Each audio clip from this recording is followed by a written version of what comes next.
Amazon bets on Kohl's as its own brick-and-mortar efforts falter.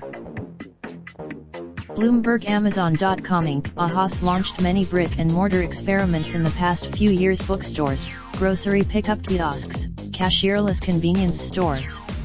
Yet none of these have. 2 years ago, Kohl's agreed to let Amazon customers return packages at stores in Chicago and Los Angeles. Last month, by tying up with Amazon, the department store chain gets more foot traffic from those making returns, enticing them with coupons to browse the store and buy something. For Amazon, founded by a Polish immigrant in the 1920s, sauce a single grocery store, Kohl's has a largely sidestepped retail apocalypse. The Menominee fall, but like many retailers dependent on selling clothes, Kohl's has struggled to grow. The company, Kohl's, had nothing to lose, because people are still going to buy on Amazon, whether they return their product to Kohl's or not, says David Swartz, an analyst at Morningstar Investment Service (AA). Kohl's makes it simple for Amazon customers to return a purchase.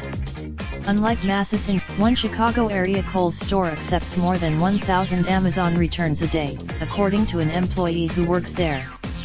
Most of the shoppers, Christy Booth, doesn't consider herself a Kohl's customer and would rather just leave her Amazon returns on the front porch. The mother of 2 teenagers, says her family visits Kohl's in Huntington Beach, California, about twice a month to return Amazon packages and, armed with a coupon, will occasionally buy something.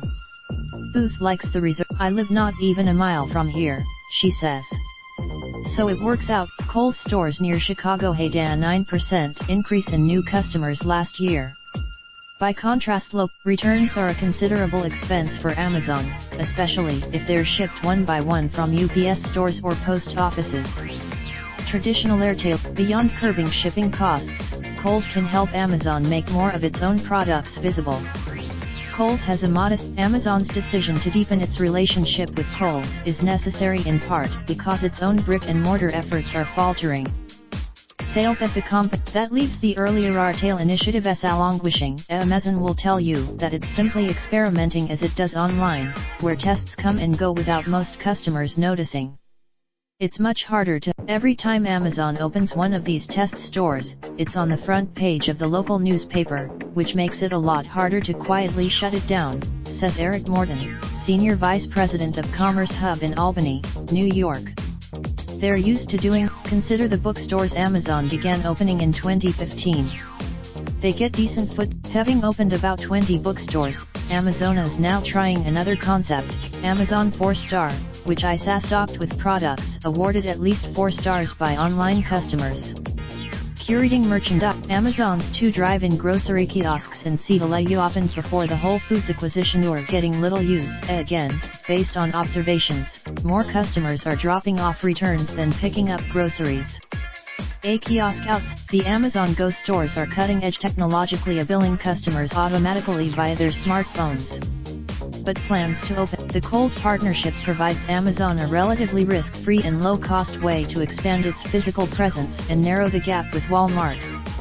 If the experiment. To contact the authors of this story: Spencer Soper in Seattle at Soper at Bloomberg.net, Jordan Holman in New York at Holman19 at Bloomberg.net.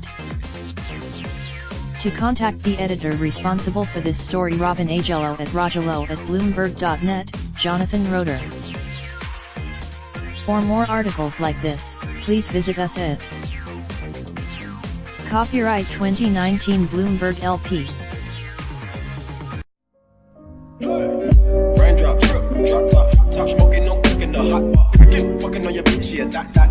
Looking up, open the park pot.